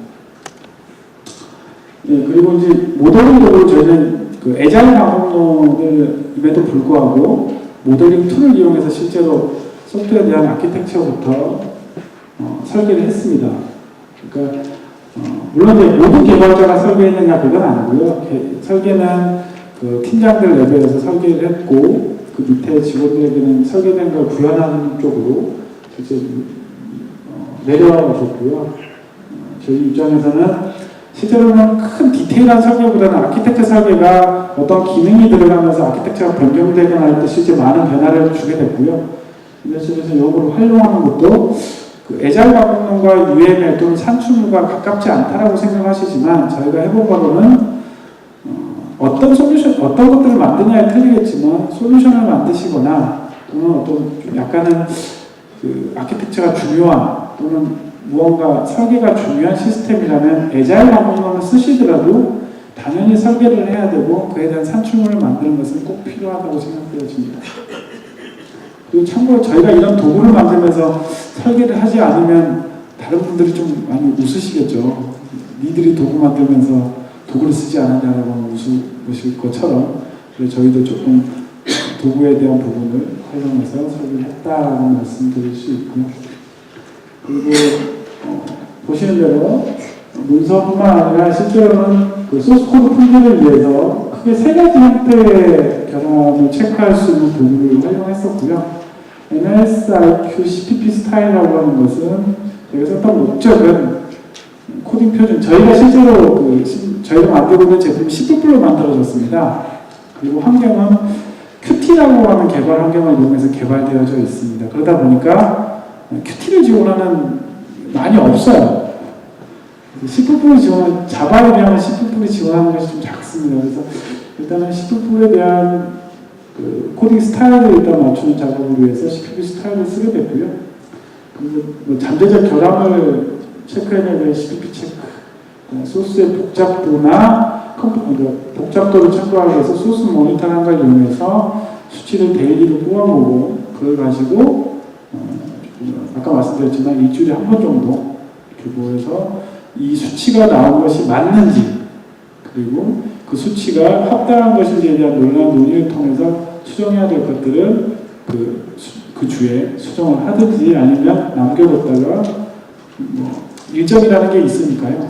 그때 바로 했다라고 거짓말은 못 드리겠고 일정 시점이 되면 그 부분을 처리해서 문제가 없도록 만드는 작업들 또는 이 부분은 실제로도 그렇게 중요한 부분이 아니었다고 생각되어지면 패스하는 형태로 해서 구성을 했습니다. 그리고 이제 테스트인데요. 저희가 테스트를 실제로 2달에 한 번씩 통합 테스트를 내부적으로 시나리오 베이스로 전문 테스트 인력이 수행을 했습니다. QA 인력을 저희가 전담 인력으로 2명을 어사인을 했고요. 그래서 실제 2달에 한 번씩 그 시나리오를 만들고 테스트 케이스를 만들어서 그대로 테스트를 해보는 형태로 진행을 했었고요. 그 다음에 그때 만들어진 시나리오만 가지고 테스트를 하게 되면 새로워진 기능만 가지고 테스트를만 수행하게 되면 문제가 될 듯해서 회기 테스트라고 하는 이름이 돼 있는 기존에 있던 테스트까지 왕창 몰아서 하는 테스트도 실제 2회에 한 번 수행이 됐었습니다. 그래서 실제로는 11월 달에 한 1000개 좀 이상 되는 테스트 케이스를 가지고 수행을 했었고요. 그래서 거의 한 이틀, 3일 정도 수행을 했던 것 같습니다. 사람이 실제 테스트 시나리오는 2명이 만들었고요. 테스트 인력은 내부 인력들이 좀 있어서 함께 테스트 케이스별로 테스트하는 형태로 해서 좀 짧게 한 3일 정도 내에 끝냈었습니다. 예, 뒤에서 이제 5분을 가르쳐 주셔서 마지막 장입니다. 그래서 5분은 걱정 안 하셔도 될 것 같고요. 저희가 하면서 느꼈던 것은 공학 도구라는 것이 필요하구나였고요. 그래서 저희가 만들고 있는 제품이 이제 여러분들에게 선보일 수 있으면 참 좋겠다라는 생각도 합니다. 그래서 공학이 어렵다 또는 이런 도구들이 어렵다, 방법론이 어렵다라기보다는 제일 먼저 마음을 가지셔야 될 게 적용해보자입니다. 근데 한꺼번에 다 해보자 그러지 마십시오. 하나씩 해보시고요. 하나 하고 그게 좀 적응이 되시면 그 다음 하나, 그 다음 하나. 공학도구도 한 번 하면요, 솔루션을 대여섯 개 검토해가지고 한꺼번에 막 쓰려고 하십니다. 그렇게 하지 마세요. 그런다고 해서 능률이 오르지 않고요. 오히려 개발하시는 분들이나 이런 분들에게 반발만 심해집니다. 그래서 어차피 도구들이 대부분 다들 분리되어 있는 형태로 구성이 되어 있기 때문에 솔루션 하나하나 배우는 것도 되게 어렵습니다. 그래서 적응하는 데까지 시간을 좀 주시고요. 했으면 좋겠습니다. 그리고 이제 저희가 제일 중요하다고 생각했던 5가지를 일단은 좀 나열해 봤는데, 제일 중요한 건 제일 위에 있는 말인 것 같습니다. 요구사항 관리를 잘해야겠다라는 겁니다. 예. 저희도 요구사항의 우선순위가 바뀌기도 하고 관리 체계도 바뀌기도 합니다. 근데 중요한 것은 관리되고 있느냐입니다. SI 프로젝트를 하든 또는 솔루션을 만들든 지금 내가 무엇을 구현해야 되는지에 대한 세트를 가지고 있느냐입니다. 그러니까 어느 순간 프로젝트 초기에는 가지고 있습니다. RFP에도 있고요. 그 다음에 고객의 요구사항을 열심히 해서 기술 협상도 해서 요구사항을 막 정리해 놓습니다. 근데 프로젝트가 딱 2달, 3달 넘어가고 기획이 딱 끝나고 나면요, 그 요구사항 어디 갔는지 잘 모르겠습니다. 환경 설계서가 나오는 이후부터 요구사항은 어디 갔는지 모르겠어요. 그리고 감리가 나오면 추적표를 만듭니다. 그런데 개발자들 그 요구사항을 본 적이 없어요. 개발자들은 화면 설계서만 봤습니다. 그러지 않았으면 좋겠고요. 개발자들도 그 요구사항이 나왔고 그걸 왜 화면이 이렇게 나오게 됐는지를 이해할 수 있는 환경이었으면 좋겠습니다. 그래서 철저한 요구사항 관리가 가장 중요하고요. 그다음에 물론 SI 프로젝트에서 어려운 일이기도 하겠지만 재사용을 위해서는 시스템 설계를 좀 해서 반영했으면 좋겠다는 것이고, 아주 국가 공공 프로젝트에서 에자일을 쓰기 좀 어려운 점들이 있지만 에자일도 충분히 쓰실 수 있는 방법론이다라고 추천드릴 수 있을 것 같고요. 그 다음에 데일리 빌드는 솔루션을 만드는 회사라면 데일리 빌드를 권장해 드립니다. 데일리 빌드를 위해서 실제로 쓰는 도구가 젠킨스와 같은 도구들도 있습니다. CI 도구들이 있으니까 그걸 조금 교육 받으시고 하시고 해서 데일리 빌드 또는 정적 분석 도구나 이런 것들을 같이 돌릴 수 있는 환경들이 제공되어지니까요. 데일리 빌드를 하셨으면 좋겠고, 정적 분석 도구도 조금 수행을 해서 잠재적으로 개발자들의 수준이 다 우리가 만 최고의 수준이면 정적 분석 도구 굳이 하자도 않아도 되지만 개발자의 수준들이 들쭉날쭉 하다 보니 조금은 그런 분석을 통해서 평준화시킬 필요가 있는 거죠. 예, 그래서 그런 것도 좀 하셨으면 좋겠다는 거고요. 그래서 저희는 요구사항 관리하고 그다음에 에자일 방법론을 좀 활용해서 저희는 지속적으로 한 달이나 한 달, 3주면 3주 만에 지속적으로 릴리즈할 수 있는 체계를 이제 갖추었고요. 그래서 그런 기능들에 대한 구현, 릴리즈 일정 이런 것들이 다 입체적으로 관리되고 있다고 보시면 될 것 같습니다. 그 다음에 저희는 이렇게 말씀드릴 수 있는 이 설계를 통해서 저희가 제품 하나를 만들고 또 다른 제품을 만들 때 40% 정도는 재사용해서 실제 구현에 활용되어졌습니다. 그 다음에 데일리 빌드 통해서 지속적으로 정적 분석을 하다 보니까 이제는 얼마 나오지 않습니다. 그리고 개발자들도 이제 익숙해져서 그런 것들을 잘 만들지 않습니다. 이미 이제 어느 정도 익숙해진 거죠. 이거 이렇게 쓰면 정적 분석 도구에서 걸려. 그런 걸 알고 있습니다. 그래서 대부분 이제 그렇게 개발하지 않고 있어서 소스 코드에 대한 일정 수준의 품질이 유지되고, 물론 이제 로직이 잘못된 건 어쩔 수 없겠지만 기본적으로 지켜야 될 것들을 잘 지키고 있다는 것이고요. 그리고 이제 저희 입장에서는 공학도구를 저희가 활용함으로써 저희가 만들고자 하는 솔루션의 요구사항을 수집하는 데 상당히 많은 효과를 얻었습니다. 그래서 저희 집 만들어 놓은 요구사항 관리 도구도 레드마인드를 사용하면서 불편했던 사항들을 해결하면서 구축되어졌다고 볼 수 있을 것 같습니다. 예, 이것으로 이제 제 발표는 끝인데요. 한 가지만 마지막으로 말씀드리면, 공학도구를 적용하는 걸 너무 어려워하지 마시고 하나만 올해 상반기에 하나만 적용해보자. 그리고 올해 하반기에 또 하나만 추가해서 하나 해보자라고 생각하시고 하나씩 적용해보시길 바라겠습니다. 그것이 1년이 지나고 2년이 지나면 회사의 전체적인 우리가 좋은 용어는 아니겠지만 수준이라고 하는 것이 평준화되고 상향 평준화되는 것을 보실 수 있습니다.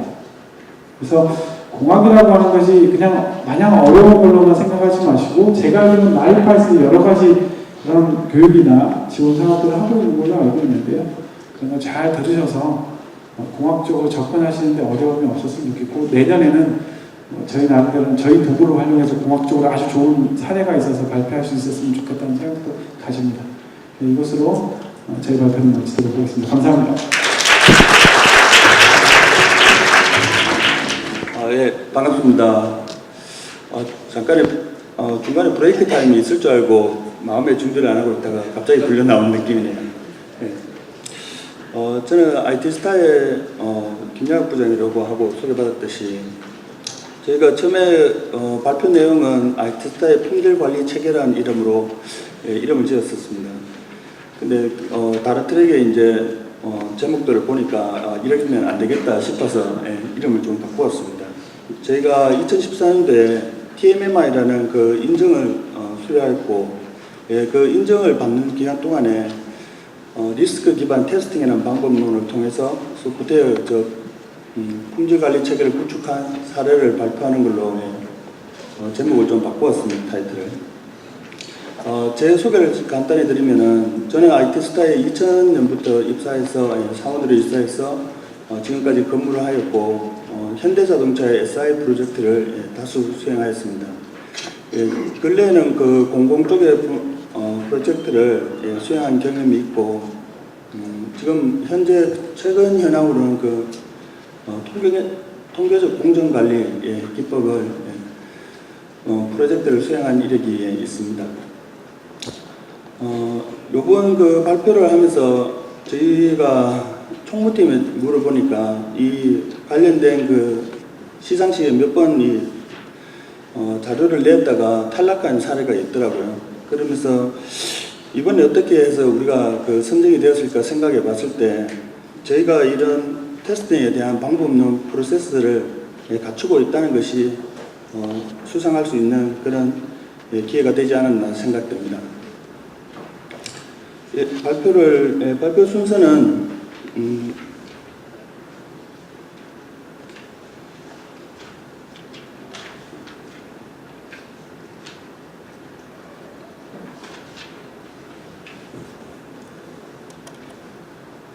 발표 순서는 저희 기업에 대한 소개와 저희가 그 개발한 제품 현황, 그리고 저희가 했던 품질 관리 순서로 발표드리도록 하겠습니다.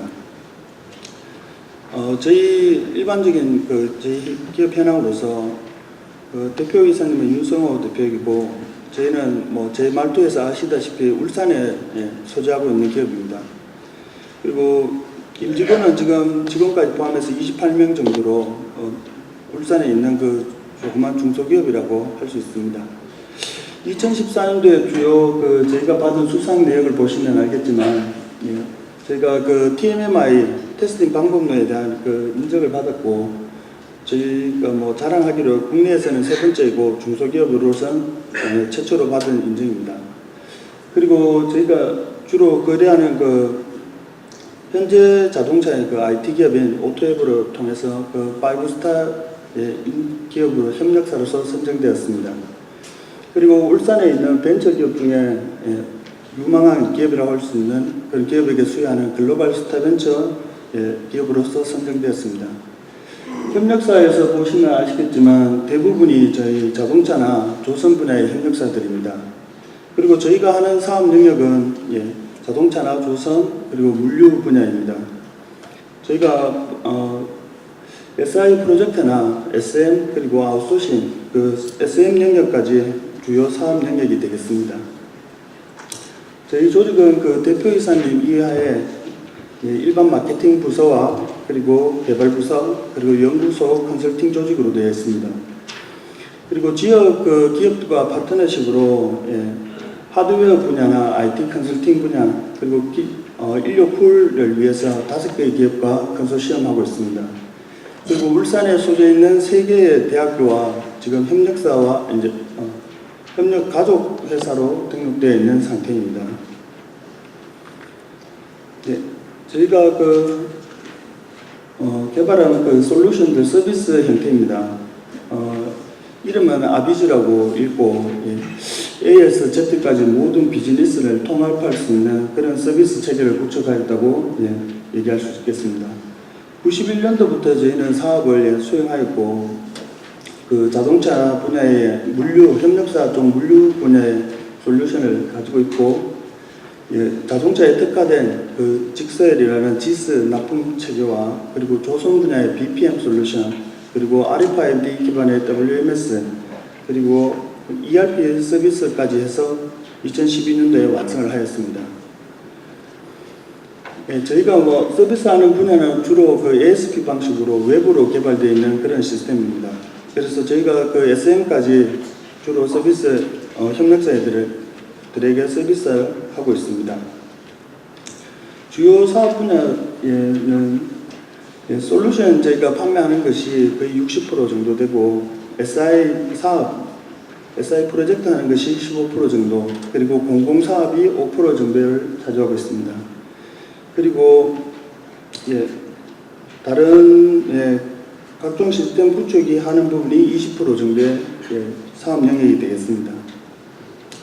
주요 시장 실적은 간단하게 저희가 고객사인 자동차 분야에 91년도부터 시작해서 보시면 알겠지만 그 협력사 부분의 프로세스가 다수이고 그리고 품질 분야의 프로세스를 다수 수행하였습니다.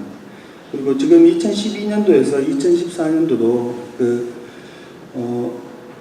여기 어려운 용어로 되어 있지만 사실 거의 대부분이 통계적 공정관리, 품질 분야에 해당하는 그런 프로젝트들입니다. 그리고 협력사에도 앞서 소개드렸던 각종 그 솔루션들을 납품하였고 저희가 보유하고 있는 기술력은 앞서 얘기 드렸듯이 자바를 기반해서 웹 시스템입니다. 그리고 필요에 따라서 C샵이나 C++ 이런 개발도 하고 물론 그 오라클이나 각종 데이터베이스 핸들링도 하고 있습니다. 공공분야 주요 사업은 저희가 매년 한 건에서 2건 정도 공공분야 사업을 해오고 있는 상황입니다. 그리고 최근에는 그 작년도에 지역 소프트웨어 융합 사업을 하였고 올해도 동일한 사업으로 자동차 분야의 사업을 지금 진행 중에 있습니다. 제가 소개드릴 저희가 소프트웨어 분야를 적용한 사업이 4차 지역 소프트웨어 융합 사업입니다. 이 사업은 그 완성차를 중심으로 해서 공급망의 품질 경쟁력을 강화시키기 위한 프로젝트입니다. 그래서 하위에 3개의 프로젝트 서브 시스템으로 되어 있습니다. 공급망의 품질 정보를 관리하는 시스템과 그리고 공급망의 품질을 모니터링하는 시스템 그리고 검교전 장비의 이력을 관리하는 시스템으로 구성되어 있습니다. 이 프로젝트를 통해 저희가 보유하고 있는 프레임워크를 사용하고 TMMI 테스팅 인정을 받았는 그런 프로젝트에 해당됩니다. 그리고 현재 저희가 하고 있는 5차 융합 사업은 공정유상에 있는 공정의 검사 장비를 열화상 카메라를 이용해서 검사 데이터를 검사할 수 있는 시스템을 구축하고 이 검사 시스템이 SPC로 통해서 분석할 수 있는 그런 시스템을 구축하는 것이 5차 사업의 영역입니다. 저희가 이제 품질 관리 부분 설명드리겠습니다. 저희가 이제 10여 년 동안 사업을 해오면서 이런 대기업의 완수차에 대한 품질 관리나 프로젝트 관리를 습득하는 부분도 많았습니다. 그래서 저희도 자체적으로 5호 방법론이란 그때 유행했던 방법을 습득하였습니다. 5호 방법론에 필요한 산출물들이나 이런 템플릿들이 저희 회사에 준비되어 있는 상황입니다. 근데 앞서도 이런 5호 방법론에 대해서 저희가 아무래도 실질적으로 프로젝트를 적용하는데 문제점들이 좀 있었습니다. 실제적으로 저희가 하면서 5호 방법론에 안 익숙하고 하기 때문에 정보공학 방법에 의해서 주 프로젝트를 수행한 게 오히려 대부분 많았고, 이 산출물들을 맞추기 위해서 그냥 일명 얘기하는 요식행위로 산출물을 맞추기 위한 그런 작업들이 오히려 많았는 것 같습니다. 그래서 저희가 실제적으로 프로젝트를 하면서는 저희가 어떤 방법론을 사용할지 많은 사전에 협의를 하게 됩니다. 그래서 웹 기반 시스템이라 해도 어떤 개발 방법론, 프레임워크를 사용할지 사전 협의를 구성하게 되고 거기에 따라서 개발 환경을 세팅하게 됩니다.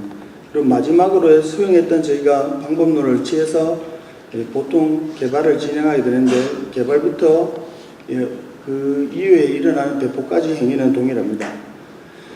근데 현재는 지금 저희가 i5라는 개발 프레임워크를 자체적으로 구축하였습니다. 이 프레임워크는 실제 저희가 개발에 필요한 그런 컴포넌트들로 이루어져 있고 개발 요소들을 갖고 있습니다. i5 뒤에 소개에도 나와 있어서 아시겠지만은 i5 프레임워크는 저희가 전자정보 프레임워크를 기반으로 해서 구축한 자체 프레임워크입니다. 뒤에 전자정보 프레임워크의 장점이 소개되겠지만은 이러한 중소기업 같이 저희 기업에서 프레임워크를 갖는다는 것은 표준화된 개발을 할 수 있고, 그리고 향후 유지보수에 대한 효율성까지 가져갈 수 있다는 그런 이점이 있습니다. 그래서 개발 분야의 표준화 부분과 향후 유지보수의 효율성을 위해서 자사 프레임워크를 구축하는 기회를 가졌습니다. 그리고 앞서 얘기 드렸듯이 전자정보 프레임워크를 기반으로 하고 저희같이 이제 중소기업들은 이런 프레임워크를 가질 수 있는 좋은 기회였다고 생각됩니다. 그리고 공통으로 사용되는 이런 컴포넌트를 재사용을 함으로 해서 개발할 때 기간을 단축시킬 수 있는 그런 효과도 있었습니다. 전자정보 프레임워크에 기본적으로 가지고 있는 장점도 프레임워크 컴포넌트들도 있겠지만은 저희가 기본적으로 사용하고 있던 컴포넌트들도 있었습니다.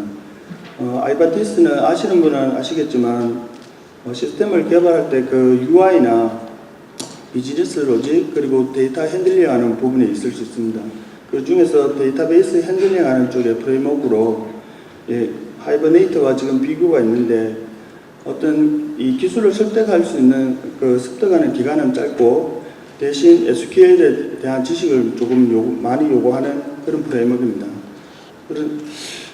이런 이점들을 선택해서 저희가 아이바이티스라는 개발 도구를 이용해서 프레임워크를 구성하였고, 그리고 UI 쪽에 사용할 수 있는 컴포넌트를 쓰는 JQ 그리드라는 오픈소스 그리드를 채택하였습니다. 웹 시스템을 개발해 보시면 알겠지만은 웹 시스템은 많은 제약사항들이 있습니다. 그런 제약사항들을 이제 해소하기 위해서 이런 오픈되어 있는 오픈소스를 사용해서 그리고 그런 제약사항들을 해결하기 위한 요소로서 이런 그리드 컴포넌트를 선택하였습니다. 그리고 가시적으로 이런 데이터를 보여줘야 될 그런 상황이 있을 수 있기 때문에 그런 부분들을 위해서는 비주얼 박스라는 컴포넌트와 연계될 수 있도록 그렇게 프레임워크 구성을 개발하였습니다. 그리고 저희가 JQ 그리드를 사용하기 전에 DHTML-X라는 다른 웹 컴포넌트를 사용하고 있었습니다. 이 웹 컴포넌트도 사용할 수 있도록 저희가 i5 프레임워크에 호환되도록 그렇게 시스템을 개발하였습니다. 이렇게 개발 분야에 대해서 프레임워크를 통해서 저희가 체계를 구축하였지만 이제 테스트 분야에 이제 문제가 남아 있었습니다. 그래서 테스트 분야를 저희가 앞서 산출물에도 나와 있는데 그 단위 테스트나 그 통합 테스트를 필수적으로 하게 되어 있습니다. 근데 그게 이제 경험자에 의해서 경험으로 그 테스팅을 설계하고 이행하다 보니까 그 편차가 너무 심하게 나는 그런 문제점이 있었습니다. 그리고 회사 전체적으로도 이제 테스트 목표나 방향이 없었기 때문에 테스트를 수행할 때 항상 프로젝트마다 그 PM에 의해서 많이 테스트가 좌우되는 그런 상황이었습니다. 일단 TMMI를 잠깐 소개드리면은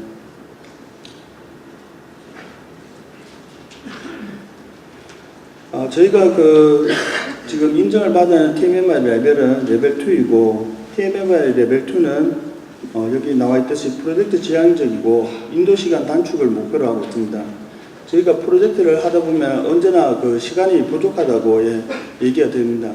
그런 시간 내에서 어떻게 테스트를 효율적으로 할 수 있느냐 이런 문제점에 봉착했을 때 리스크 기반 테스트의 기본 그 베이스 사상인데 테스트해야 될 그 영역들을 나누게 됩니다. 그래서 비즈니스 중요도나 그 구현의 난이도에 따라서 테스트 영역을 나누게 되고 중요도가 높고 난이도가 어려운 프로그램을 집중적으로 테스트하게 되어 있습니다. 이와 반대로 그 중요도가 낮고 그게 구현도 쉬운 항목들은 테스트를 아주 간단하게 하거나 아예 제외할 수도 있는 그렇게 해서 제어할 수 있도록 해서 테스트에 대한 이 가중치로서 그 일정을 단축시킬 수 있는 그런 방법을 채택하고 있습니다. 레벨 2는 5가지 분야가 있습니다. 테스트에 대한 정책, 그리고 테스트 계획, 모니터링 제해, 테스트 환경의 5분야를 점검하게 되어 있습니다. 그래서 저희가 인정을 받기 위해서 총 수행 기간은 한 6개월 정도 소요되었습니다. 그때 저희 조직 인원상 그 TFT 팀으로 구성해서 품질 인정을 수행하였고 심사를 거쳤습니다. 그래서 품질은 인정 절차를 보시면 계획 준비부터 저희가 현황 진단 그리고 저희 프로세스를 구축하고 그 프로세스에 맞춰서 실제 프로젝트를 이행해보고 그리고 인정을 받는 그런 형태로 되어 있습니다. 그래서 저희가 받기 전에 사전 심사를 받은 내용입니다. 앞서 얘기했듯이 사전 심사에서는 그 테스트를 관리하는 PM에 의해서 역량이 많이 좌우되었고 전체적으로 영역이 보면 아직 완성되지 않은 not achieved 레벨의 수준으로 보이고 있습니다. 그래서 저희가 그 TMMI를 컨설팅했던 STA에서 자체 교육이나 저희 실무자들 교육 그리고 내부적인 교육들이 있었습니다. 그리고 다른 저희가 동남권 부산 지역의 동남권 영양센터를 통해서 교육을 지속적으로 받아서 수행하였습니다. 그래서 사전 진단 이후에 저희가 전에 모의 심사를 1차적으로 거치게 됩니다. 모의 심사에서는 지금 저희 회사 정책이나 각 테스트 계획 강경에 보시면은 라질리 어치비드라고 대부분 원래 심사는 풀리 어치비드로 나와야 통과가 됩니다. 그 전 단계까지 온 상태 정도라고 보실 수 있을 것 같습니다. 그래서 공식 인정은 원래 5개 프로젝트를 심사해서 풀리 어치비드 심사가 나와야 결과가 나와야 통과되는 것으로 되어 있습니다. 그래서 최종 저희가 심사를 받았고 앞서 얘기했듯이 레벨 2를 획득하는 그런 성과가 있었습니다. 그래서 심사를 받은 후에 후기인데 제가 아무래도 제가 TFT 팀장으로 이때 활동을 했었습니다.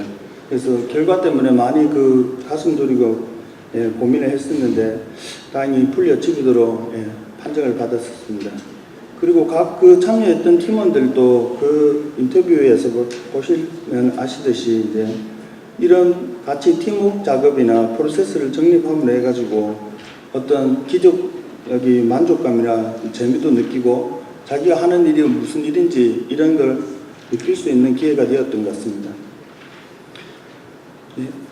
ISO에 지금 29119라고 소프트웨어 테스트 프로세스 표준이 있습니다. 이 표준에서 얘기하는 절차는 전사적인 테스트 프로세스가 있고 그 단위 테스트마다 관리 프로세스, 테스트를 실제 수행하는 프로세스로 나누어져 있습니다.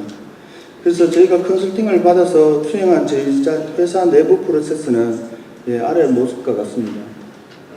첫 번째 영역이 이제 01번이라고 라벨링 되어 있는 부분이 저희 회사에 대한 전사에 대한 테스트의 정책과 전략입니다.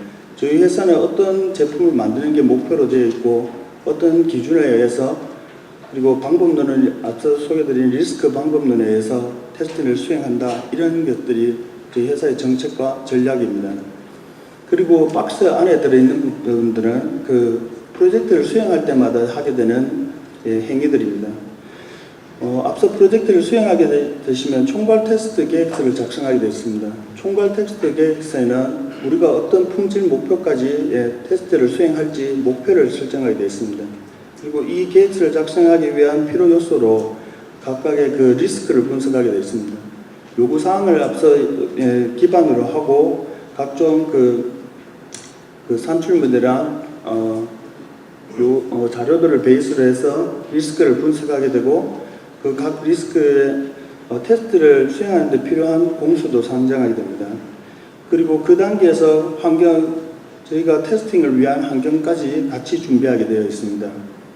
그리고 실제 프로젝트가 시행되면은 그 개발을 하게 되고 단위 테스트 단계에서는 단위 테스트를 시행하는 데 필요한 환경에 대한 명세서가 있고 저희가 공통적으로 웹 베이스 시스템을 주로 개발하다 보니까 그 부분에 체크가 필요한 요소들은 공통기능 체크리스트를 가지고 있습니다.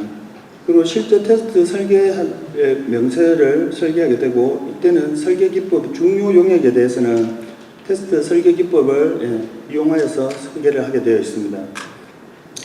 그래서 테스트를 실제 실행하게 되면 테스트 로그가 남고 테스트 로그는 오류가 있을 때는 인시던트 리포트라고 앞서 이제 버그 진라나 이런 버그를 관리하는 도구로 관리하게 됩니다. 근데 저희 쪽에서는 지금 기존부터 그 엑셀 파일로 그냥 그 문서 서버에 관리하고 있었기 때문에 그 방법으로 그대로 지속하였습니다. 그래서 단위 테스트가 종료되게 되면 시스템 테스트로 통합 테스트로 이전되게 되고 통합 테스트도 시스템 테스트도 동일한 그 단계로 거쳐서 수행되게 됩니다. 그리고 마지막에 공통적인 비기능 테스트들을 수행하는 형태로 되어 있습니다. 이러한 테스트 현황들은 각 2주마다 현황 리포트가 보고되게 되어 있고 프로젝트 총 완료 시점에는 총괄 테스트 종료 보고가 수행되게 되어 있습니다. 이때는 투입된 공수를 산정해서 분석하게 되어 있습니다. 그리고 전체 프로젝트가 끝나게 되면 우리가 수행했던 프로젝트가 실제적으로 저희 전사 정책과 맞는지 잘 이행되었는지 이행 보고를 1년마다 분기별로 하게 되어 있습니다. 저희 회사 이게 전체적인 품질 관리에 대한 프로세스라고 보실 수 있습니다. 그리고 실제적으로 품질 지금 활동하고 있는 전략은 자사 내부에 대한 품질 활동으로서는 수행하는 프로젝트 총괄 책임자가 있고 과제 책임자가 있을 것입니다. 그리고 내부의 QA를 수행하는 인력이 같이 프로젝트에 참여하게 되고 저희는 임시 조직으로 그 품질 TFT가 협조와 협력하게 되어 있습니다.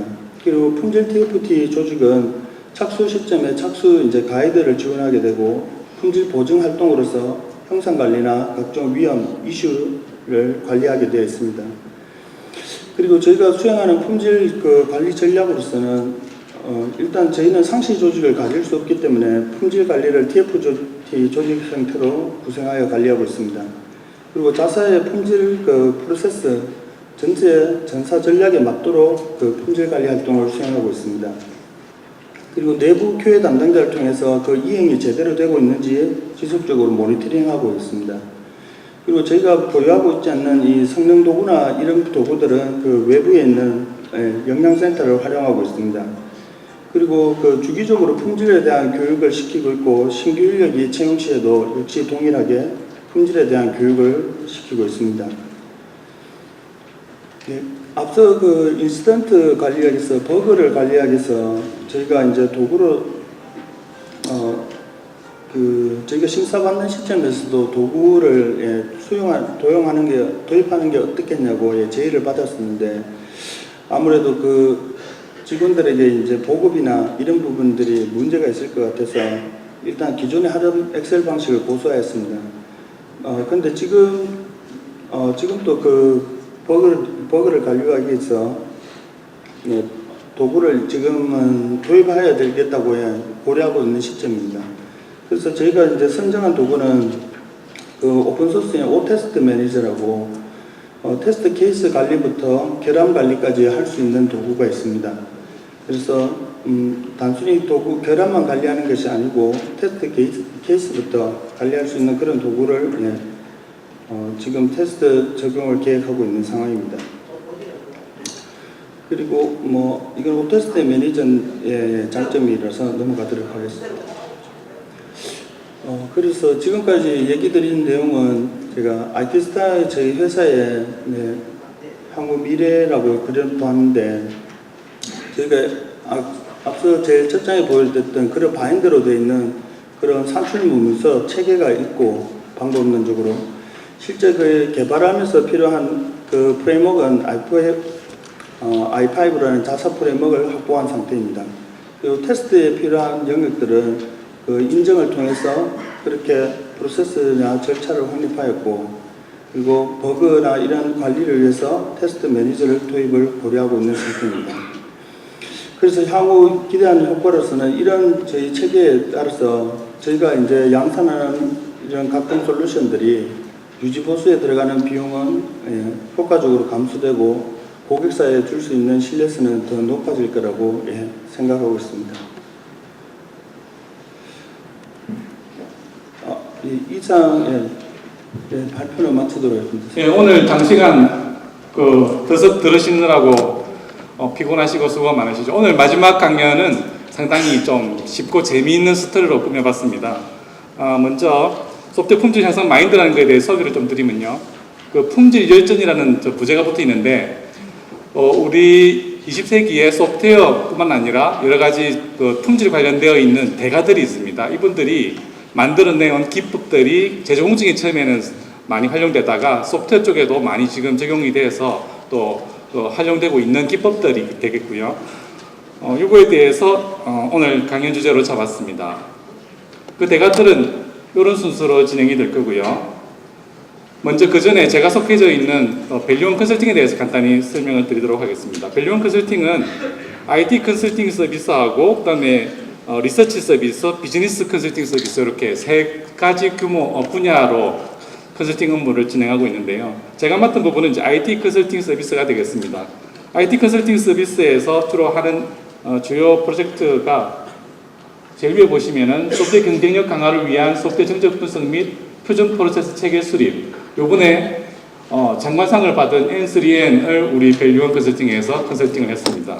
그 외에도 뭐 여러 가지 과거의 컨설팅 사례들이 있고요. 그 다음에 저에 대한 간단한 소개입니다.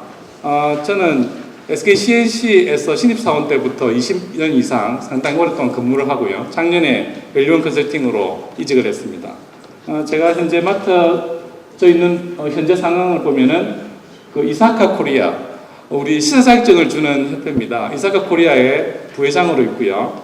그 다음에 산업통상자원부 평가단의 위원으로 있고, 그 다음에 외대에서 지금 강의를 하고 있습니다. MS 개론, 시스템 분석 설계, 그 다음에 프로젝트 관리 강의를 하고 있고요. 강의를 하게 된 이제 계기는 올해 그 외대에서 좀 나이가 많지만 뒤늦게 박사학위를 받았어요. 그래서 학교에서 강의를 할 수 있게 됐습니다.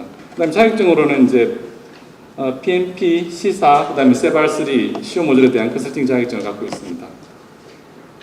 오늘 강연 주제가 되어 있는 대가들을 한번 보시게 되면 총 11분이 되겠고요. 이 11분에 대한 스토리는 2011년도에 SK CNC 기업 블로그에 매달 한 차례씩 한 분씩 그 기고를 했었습니다. 그 기고한 분들을 모아서 오늘 한꺼번에 이렇게 정리한 내용을 설명을 드리게 되었고요. 이렇게 별도로 따로 계신 분이 바로 대밍이라는 분입니다. 대밍부터 시작해서 11명 전체를 차근차근 소개해 드리도록 하겠습니다. 먼저 대밍인데요. 대밍은 대밍 사이클로 유명합니다. 대밍 사이클이라는 것이 바로 PDCA 사이클인데요. Plan, Do, Check, Act라고 일반적으로 보통 여러분들 연초에 다이어리를 혹시 사게 되면 다이어리 앞에 PDCA 사이클이 막 나와 있고 이런 걸 본 적이 있습니다. 그게 바로 대밍 사이클이고요. 이 대밍이라는 분은 그 예일대 박사과정에 물리학 전공인데 있는 도중에 학비를 벌기 위해서 벨 연구소에 인턴으로 일을 하게 됩니다. 그때 슈하트라는 사람을 만나게 되는데 이 슈하트로부터 품질 기법을 배우게 됩니다. 그 이후에 이제 품질의 그 통계 품질 전문가로 일을 하게 됐고요. 미국 통계국에서 일을 하면서 2차 대전 때 상당히 물자학 관련되어 있는 효율학 이런 쪽으로 공헌을 쌓게 됩니다. 이 이후에 2차 대전이 끝난 다음에 그 미 군정이 일본을 점령하면서 일본에서 그 통계 업무를 할 사람이 필요해가지고 미 군정의 초청으로 일본으로 가게 됩니다. 그래서 일본에 가서 통계 업무를 하다가 일본 사람들을 위해서 그 과학자, 공학자, 경영관리자들한테 이 통계적 품질 관리 강연이나 교육을 담당하게 됐습니다. 이때 일본 사람들이 그 상당히 어려운 전후 복구 작업에 별 돈도 없고 이런 상태에서 이 대밍이 이 돈을 받지 않았어요. 그래서 돈을 받지 않은 것을 기려서 일본 과학기술연맹, 일명 JUSE라고 하는 곳에서 대밍 어워드 상을 만들었습니다. 그래서 이 사람을 일본에서 상당히 이제 크게 인정받고 있는, 이제 돌아가셨지만 그런 경험이 있고요. 그 JUSE에서 대밍상을 만들어서 지금은 세계적인 이제 품질 관련 상입니다. 매년 시상식을 하고 있는 상태입니다. 금방 그 대밍이 벨 연구소에서 만났던 슈와트가 바로 이 사람입니다. 슈와트는 통계 관리도 컨트롤 차트라는 것을 대표적으로 만들어내신 분인데 지금도 이 통계 차트는 많이 씁니다. 요 가운데 기준선이 통계 그 가장 적합한 선이 되겠고요. 어퍼 컨트롤 리밋이 위쪽에 허용 가능한 수치, 로우 컨트롤 리밋이 하위에 허용 가능한 수치의 가운데 요 안에 들어가면 합격, 이렇게 바깥에 나가게 되면은 불합격 포인트가 되겠습니다. 그래서 이렇게 해서 보통 말하는 벨 형태의 종 모양 형태의 이런 통계 그래프가 그려지는 것을 통계적 품질 관리도라고 합니다. 이 슈와트는 벨 연구소에 있으면서 이제 아까 금방 봤던 데밍을 만나서 통계에 관련되어 있는 여러 가지 기법들을 이제 전수해 준 분인데요. 이분도 나중에는 인도로 가서 인도 통계연구소의 초빙으로 거기에 상당히 오랜 기간 인도 사람들한테 통계 업무를 전수해주고 가르치고 이렇게 여생을 보내게 됐습니다. 그 다음에 이제 주란이라는 분입니다. 주란은 좀 특이한 이력인데요. 그 루마니아에서 미국으로 이민을 가신 분입니다. 이 사람이 100살 넘게 사셨어요. 그래서 저도 이게 진짜 그런가 몇 번을 확인을 해봤는데 1904년부터 2008년까지 105살을 사셨습니다. 그래서 자기 몸에 대한 품질 관리를 아주 잘하신 분으로 생각이 드는데 이분은 이제 팔레토 차트라는 걸 만든 분입니다. 팔레토 차트의 팔레토 법칙은 이탈리아 경제학자 팔레토가 만든 거고요. 이 팔레토 법칙은 20대 80 법칙으로 보통 알려져 있는데 이것을 통계적으로 차트화해서 경영학 쪽에 접목을 하신 분이 바로 주란입니다. 그래서 이게 팔레토 차트라고 이름이 붙어져 있고요.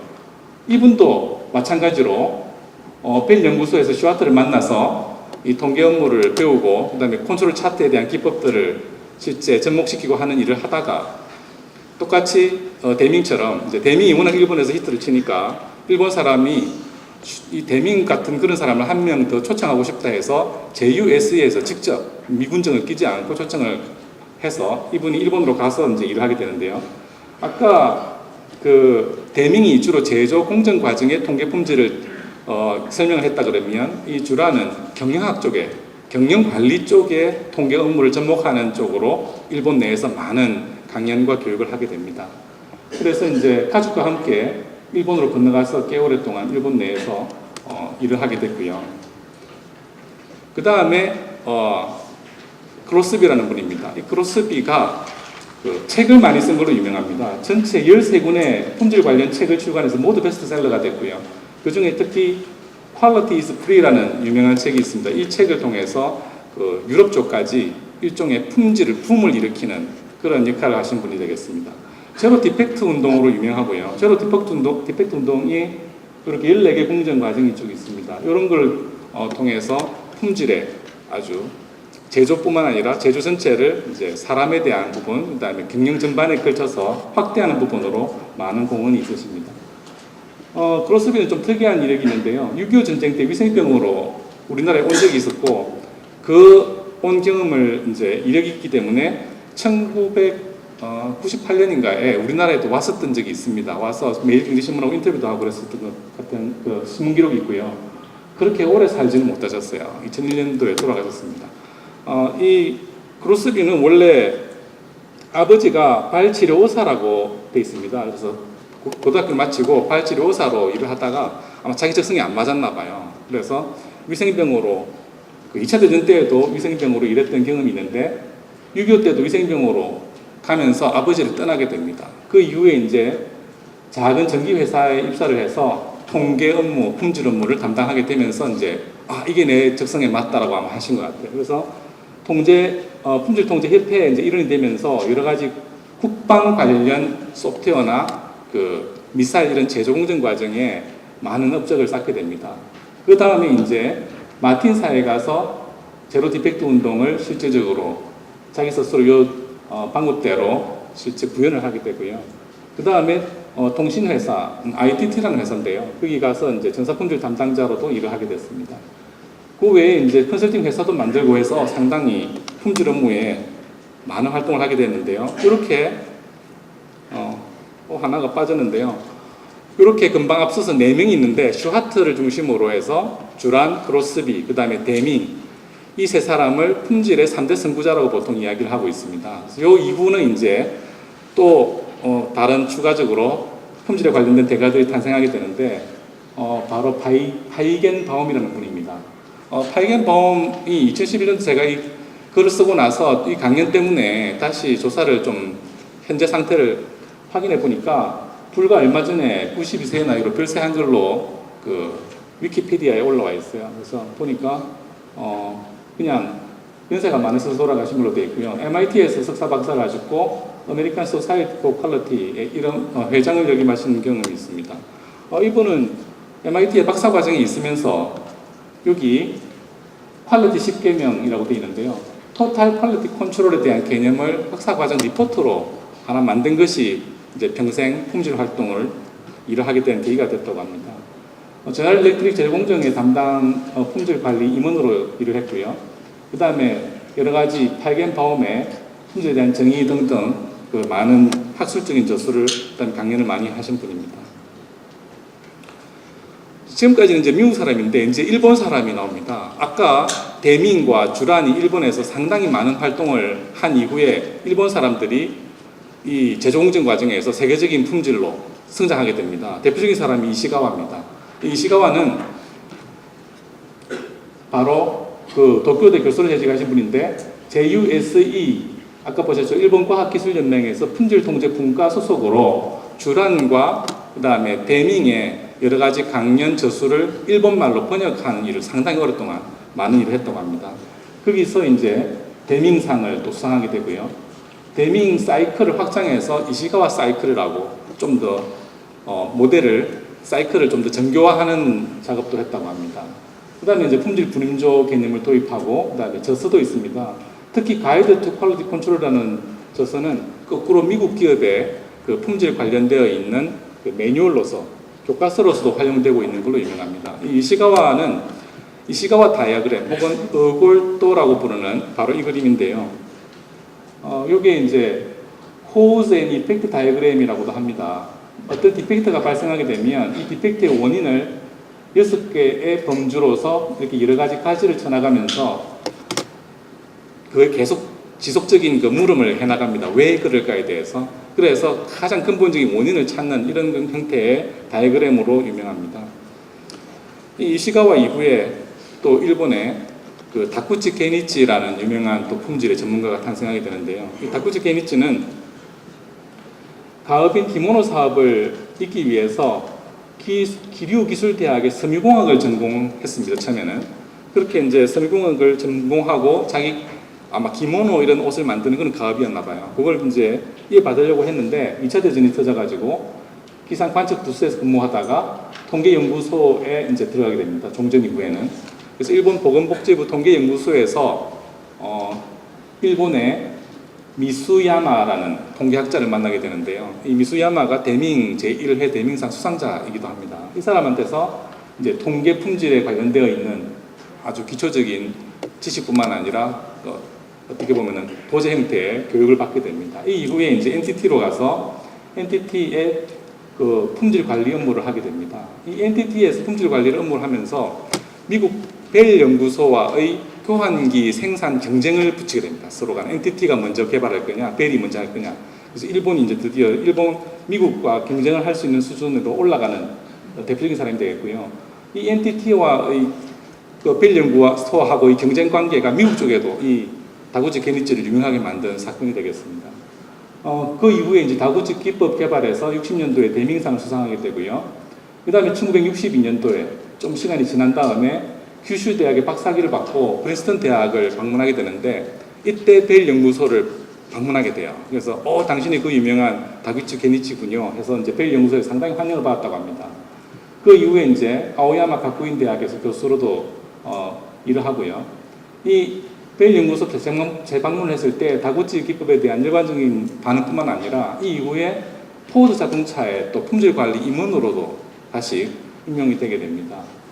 다구치는 손실 함수, 로버스트 설계, 그다음에 결량의 감수 등등 제조 공정 과정에 상당히 많은 기법이나 원리, 이론 등을 만드는 사람이고요. 지금도 그 산업공학이나 이런 다른 쪽에 교과서로도 진짜 다구치 게니치 책을 많이 쓰고 있다고 합니다.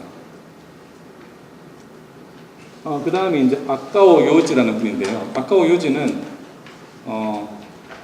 1978년도 대밍상 수상자이고요. 대밍상 위원회 위원장으로 활동하고 있는 걸로 되어 있습니다. 지금 아직 연세가 상당히 계신데도 아마 활동을 하고 있는 걸로 보이고요. 여기에 이제 하우스 오브 퀄리티라는 건데 요 URL에 들어가게 되면 요거를 다운받아서 실제 쓸 수 있습니다. 그래서 이게 이제 어떤 거냐 그러면 고객의 요구사항이나 그 다음에 그 경쟁사와의 평가치 결정으로 실제 요구사항에 대한 기술의 요소를 매핑시켜 보는 겁니다. 이 표를 만들게 된 이유가 이시가와 다이어그램에서는 요구사항을 본다거나 원인을 파악하는데 그거랑 결합이 되어서 정확한 중요도가 무엇인지를 알 수 없어서 이 아까워 요지 하우스 오브 퀄리티를 만들었다고 되어 있고요. 문제 해결을 위한 근본 원인 분석에 어골도를 활용하다가 이제 이렇게 더 확대된 개념으로 이런 매트리스를 만들었다고 합니다. 그 다음에 여러 가지 의사결정 기법이라든가 이런 책들이 많이 있는데, 아까 오요지 같은 경우는 이제 제조 공정에서 훨씬 이제 고객이라는 개념, 그 다음에 경영학에 접목되어서 중요도를 나누는 부분들, 이런 부분들이 품질에 또 접목되어 있는 요소로 좀 더 확대한 인물로 되겠습니다. 그 다음에 오노 다이치입니다. 지금까지 보시면 전부 뭐 박사고 어디 교수고 이렇게 되어 있는데, 이 바로 오노 다이치는 그냥 공고 출신이시고요. 공고를 나왔지만 도요타의 회장까지 올라가신 분이 되겠습니다. 도요타에 대해서는 많은 그 책들인데 특히 도요타 생산 방식이라는 책은 우리나라 번역되어서 나와 있습니다. 상당히 유명한 많은 어록들을 남기고 있고요. 왜를 5번 물으라 라든가 그 다음에 자동화는 사람 인변이 붙어야 된다 이런 말들을 많이 하신 분입니다. 이 오노 다이치는 바로 TPS라는 도요타 그냥 생산 시스템의 창시자입니다. 그래서 도요타 자동차가 드디어 전 세계 이제 렉서스를 만들어서 일본의 자동차를 거꾸로 일본에 수출해서 일본 자동차 회사들이 망하게 되는 그런 대표적인 인물이 바로 오노 다이치가 되고요. Just in Time이라든가 여러 가지 오노 다이치가 만든 TPS 시스템에는 여러 가지 그 자동차 생산 공정 과정의 품질을 높이는 개념들이 상당히 많이 있습니다. 중국 대련에서 출생해서 일본으로 다시 돌아가서 공부를 마친 다음에 도요타에 입사해가지고 도요타 자동차에서 일을 많이 했고 도요타 한직의 회장, 도요타 합섬의 회장을 최종 역임한 걸로 되어 있습니다. 이렇게 이제 일본의 제조 공정 과정에서 엄청나게 메이드 인 자팬이 세계 시장을 이제 주름잡게 되죠. 그러면서 일본의 자동차들이 거꾸로 미국 수출되고 미국의 자동차들이 막 망할 지경에 이르고 이런 와중에 바로 이제 미국 내에서 이래서는 안 되겠다 해서 이제 바로 빌 스미스라는 분이 또 나타나게 됩니다. 빌 스미스는 식스 시그마의 아버지로 되어 있고요. 이 식스 시그마를 처음 접목시킨 곳은 모토로라입니다. 식스 시그마를 처음에 모토로라 내에서 이 빌 스미스가 아이디어를 내서 이렇게 해야 된다라고 제고 경영청한테 제안을 했는데 제고 경영청들이 우리가 언제 이런 걸 하느냐, 단기적으로 지금 이익이 나냐 안 나냐, 회사가 망하냐 안 망하냐 그런 마장에 이런 식스 시그마 같은 걸 해가지고 어느 세월에 품질을 높이겠느냐라고 했는데 이 사람이 3년간에 걸친 끈질긴 설득을 하게 됩니다. 그래서 최고경영청이 바뀌면 또 바뀐다 또 가서 설득을 하고 해서 드디어 식스 시그마에 대한 최고경영청의 승인을 받게 되고요. 이 이후에 바로 디메드브이 혹은 디마익 이렇게 두 가지 갈래가 있는데요. 이 프로세스는 바로 데밍 사이클을 좀 더 정교화하게 돌 수 있는 그런 새로운 프로세스가 되겠습니다. 이거를 이제 회사 내에 정착을 시켜서 모토로라가 일약 세계적인 회사로 성장하게 됩니다. 그래서 모토로라의 내부에 상당히 품질이 높아지게 되고 그럼에도 불구하고 이 사람이 모토로라 내에서 뭐 인센티브를 더 받는다거나 그거를 들고 따로 뭐 창업을 한다거나 이러진 않고 계속 모토로라에서 일을 했었어요. 그래서 결국은 모토로라에서 1993년도에 심장마비로 그냥 근무 중에 돌아가신 그런 분이 되겠습니다. 말콤 볼드리지라는 국가품질상을 수상한 분으로 되어 있고요. 요 이제 바로 빌 스미스 이후에 왓슨 프리가 이제 마지막 분이 되겠습니다. 왓슨 프리는 CMMI를 만드신 분으로 유명합니다. 처음부터 만든 건 아니고요. 원래는 그 난독증으로 고등학교 다닐 때에는 글을 못 읽었다고 해요. 아마 초등학교, 중학교 때인 것 같아요. 근데 이제 아버지가 얘는 분명히 똑똑한 것 같은데 글을 못 읽으니까 거의 1000마일을 달려서 버지니아 어디 난독증을 1대1로 교육을 시킬 수 있는 선생을 찾아가서 이사를 합니다. 그래서 이 이제 왓슨 프리가 거기서 글을 읽을 수 있게 된 이후에 갑자기 천재적으로 공부를 잘하게 됐어요. 그래서 고등학교를 수석으로 졸업을 하고 2차 대전에 이제 캘리포니아 공대를 또 입학을 하게 됩니다. 그 이후에 이제 2차 대전이 터져가지고 미 해병대 입대를 하게 되는데 모르스 코드를 해병대 입대해서 배우자마자 천재적으로 또 바로 코드를 뭐 쓰게 되고 그 다음에 또 거기서 이제 사격 연습을 하는데 사격을 잘 못하는 거예요. 그래서 교관이 야 네가 그 사격을 오른손으로 하지 말고 한번 왼손으로 해봐. 그랬더니 왼손으로 사격을 하면서부터 바로 특등사수가 되고 뭐 이런 사람이 되겠습니다. 그래서 이 사람이 이제 제대 이후에 시카고 대학에 물리학을 전공하고 IBM에 입사를 하게 됩니다. 그래서 IBM의 소프트웨어 팀장으로 일을 하게 되는데 그때 이제 라이선스 개념이라는 게 소프트웨어에서는 별로 없었는데 카피를 주는 것이지 소유권을 주는 것이 아니고 그에 대한 사용비를 회사한테 받는다 이런 개념을 새롭게 만든 사람으로 되어 있습니다. 그래서 라이선스 개념, 소프트웨어 라이선스 개념을 도입한 분으로 되어 있고요. 그 다음에 30년 IBM 생활을 정리하고 카네기 멜론 대학에 이제 가서 소프트웨어 엔지니어링 인스티튜트 바로 CMMI가 만들어진 그 연구소가 되겠습니다. 그 가서 이제 처음에는 CMM이라는 이름으로 소프트웨어 프로세스 프로그램을 이제 만들게 되고요. 이 이후에 이제 CMM이 워낙 각광을 받아서 CMM 프로덕션도 있고 CMM 소프트웨어도 있고 CMM 하드웨어도 있고 CMM 딜리버리도 있고 막 중구난방으로 CMM이 너무 많으니까 그 CMM들을 하나로 모아서 CMM 인테그레이션 현재 1.3 버전까지 나와 있는 상태이고요. 그래서 이제 CMM이 바로 이 왓슨 프리에 의해서 창시됐다고 보면 되겠습니다. 여기 이제 CMM에 대한 레벨에 대한 설명입니다. 그래서 레벨 1은 바닥이에요. 아무런 프로세스가 정립이 안 되어 있는 상태이고 레벨 2가 프로젝트 관리에 대한 체계가 수립된 거, 그 다음에 레벨 3이 조직 내의 표준 프로세스를 통해서 프로젝트가 지원되는 그런 레벨, 그 다음에 4가 되게 되면 추적 및 통제를 통해서 프로세스 및 산출물에 대한 정량적 관리가 이루어지는 부분, 일명 quantitatively managed라는 단계가 되겠습니다. 그 다음에 이제 최고 수준이 레벨 5가 되면 optimizing이라고 보통 일컫는데요. 프로세스 개선 활동을 내재화하는 단계인데 이 내재화라는 것은 내부에 스스로 진화 발전하는 단계가 되겠습니다. 그래서 CMMI를 오히려 SEA한테 이렇게 하는 게 CMMI가 더 발전되겠다라고 제의를 할 수 있는 수준이 이제 옵티마이징이 되겠습니다. 요거를 CMM 그 체계도가 되겠는데 우리나라에서는 CMMI가 대기업을 위주로 쭉 한번 크게 히트를 치다가 지금은 조금 별로 히트를 못 치는 것 같고요. 그다음에 SEA 홈페이지를 가서 봐도 SEA 자체에서도 CMM을 그렇게 밀고 있는 것 같지는 않습니다. 그 대신 이제 우리나라는 CMMI와 유사한 소프트웨어 프로세스 SP라는 걸 현재 이제 인증 제도를 그 국내에 나이파가 지금 정착을 시키고 있는 중이고 내년 2015년부터는 국방 관련 이제 납품을 하려 그러면 그 SP 인증 2단계를 받아야 되는 걸로 법제화되어 있습니다. 이 CMMI도 마찬가지입니다. 미 국방부에 소프트웨어를 납품하려 그러면 레벨 3 이상을 반드시 받도록 법제화되어 있다고 합니다.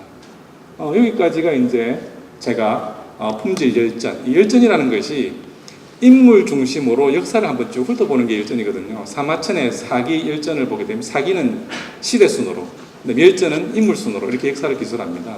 제가 이제 열전을 소개드린 이유는 지금까지 많은 이런 이런 많은 품질 전문가들이 있는데 왓천프리뿐만 CMMI를 이제 만드신 분이고 그 이전 부분들은 대부분 다 재조공된 과정에서 여러 가지 품질 기법들을 만들었는데 그걸 소프트웨어에 지금 접목해서 쓰고 있는 중이에요. 우리가 보면은.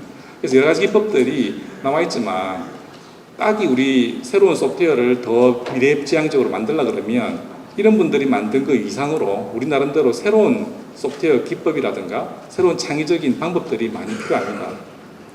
그래서 이제 우리 여기 계신 분들뿐만 아니라 우리나라에서 이런 대가와 같은 분들이 스스로 탄생할 수 있는 이제 시점이 된 것 같고요. 내일은 저를 포함해서 여러분들이 소프트웨어 품질의 이제 전문가가 되는 그런 시간이 아닌가 생각합니다. 이상 강연을 마치도록 하겠습니다.